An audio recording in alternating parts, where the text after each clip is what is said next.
March મહિનો છે અને ટ્રેડિંગ સેશન ફક્ત 31 માર્ચ પહેલાં 5 જ બાકી છે.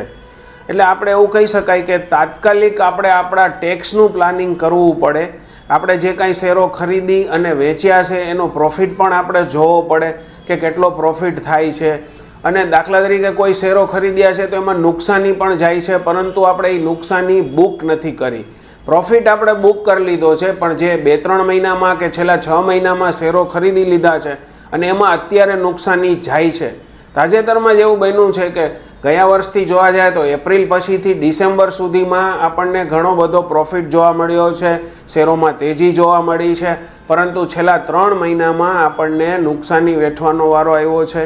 તો એ જે 9 મહિના દરમિયાન આપણે જે પ્રોફિટ બુક કરી લીધો છે અને એની ઉપર આપણી જે કંઈ ટેક્સ ભરવાની જવાબદારી છે, તો એ ટેક્સ ભરવાની જવાબદારીની સામે આપણે જે 2 કે 3 મહિનામાં શેરો ખરીદ્યા છે એમાં આપણને નુકસાન જઈ રહ્યું છે. તો આપણે ટેક્સનું પ્લાનિંગ કેવી રીતે કરશું? તો એવું કરી શકાય કે જે છેલ્લે ખરીદેલા શેરો અથવા જેમાં નુકસાની જઈ રહી છે એવા શેરોને આપણે વેચી નાખવાના અને બીજે દિવસે પાછા લેવાના, અથવા તો તમારા કોઈ પણ ફેમિલી મેમ્બર્સના ખાતામાં સેમ ડે સેમ ટાઈમ ઉપર એ શેરો ખરીદી લેવાના. કારણ કે અહીંયા નુકસાની બુક થશે જે શેરોની, એ તમને સેટ ઓફ મળશે અને તમારી ટેક્સ ભરવાની જે કાંઈ પણ જવાબદારી છે એમાંથી તમને મુક્તિ મળશે. ટ્રેડિંગ સેશન ઓછા છે એટલે પોર્ટફોલિયો જોવાનો છે. જે શેરોમાં તમે પ્રોફિટ બુક કરી લીધો છે અને એમાં જવાબદારી ટેક્સની આવે છે, એની સામે જે શેરોમાં નુકસાન છે એ નુકસાન પણ બુક કરી બીજા એકાઉન્ટમાં આ પોર્ટફોલિયો શિફ્ટ કરી અને ટેક્સનો બેનિફિટ લઈ શકાય એમ છે. અથવા તો એવું પણ કરી શકાય કે 3.5 શેરો વેચો અને 9.25 શેરોની ખરીદી કરો, પરંતુ આ ઘણું જોખમી છે, મોટી મૂવમેન્ટ છે, એટલે આ કરવું હિતાવહ નથી.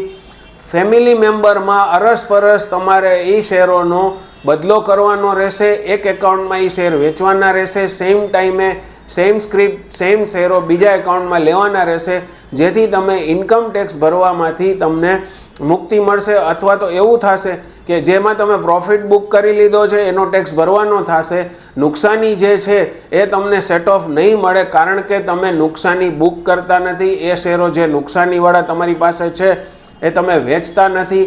તો બે બાજુ તમને માર પડશે, ટેક્સય ભરવાનો આવશે પરંતુ નફો નહીં હોય. તો ટેક્સ પ્લાનિંગ કરવા માટે ઓછા દિવસો છે, તો આ ખાસ ધ્યાનમાં રાખજો.